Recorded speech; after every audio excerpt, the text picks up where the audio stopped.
இந்த டைலாக் தான் ஞாபகம் வந்துச்சு. ரீசெண்ட் டைமில் ராஜேஷ் ஷகாயி அப்படின்னு சொல்லிட்டு பொஷீர்லேருந்து ஃபுட்டு ஆர்டர் பண்ணேன். இது வந்து சிக்கன் பிரியாணி காம்போ தான் ஆர்டர் பண்ணேன். காம்போவில் என்னென்ன வரும்னு சொன்னாங்களே, சிக்கன் பிரியாணி ஒன்று வந்திருக்கும், சிக்கன் கறி ஒன்று வந்திருக்கணும், ப்ளஸ் வந்து raita, salad, egg, juice, ghee, இந்த ஐட்டம்லாம் வந்திருக்கணும். எனக்கு வந்து கீ வரல, ப்ளஸ் வந்து பார்த்திங்கன்னா சிக்கன் கறியும் எனக்கு வரல. மற்றபடி எல்லா ஐட்டமுமே பக்காவாக வந்துச்சு. பேக்கிங் எந்த குறையும் சொல்ல முடியாது, அது பக்காவாக இருக்கும் அந்த கடையில்.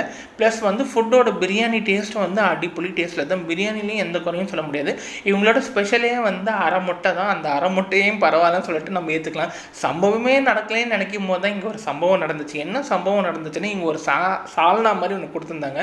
அதில் வந்து பார்த்திங்கன்னா அந்த ஒன்றுமே இல்லைங்க, வெறும் தண்ணி, உப்பு, மிளகாத்தூள் மட்டும் போட்டு ஒரு தண்ணியாக ஒன்று கொடுத்துருந்தாங்க.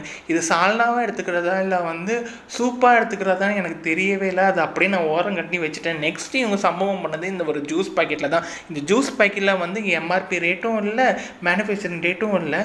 நம்ம வீட்டில் குட்டி வாண்டஸ்லாம் வந்து ஃபஸ்ட்டு எடுத்துகிட்டு இந்த ஜூஸை தான் எடுப்பாங்க. ஸோ அதனால் வந்து நீங்கள் இந்த ஜூஸ் மாதிரி வர காம்போஸ்லாம் வந்து ஃபஸ்ட்டு எம்ஆர்பி மற்றும் மேனுஃபேக்சரிங் டேட் மட்டும் இருக்கதான்னு பார்த்துட்டு அதுக்கப்புறம் நீங்கள் யூஸ் பண்ணுங்கள்.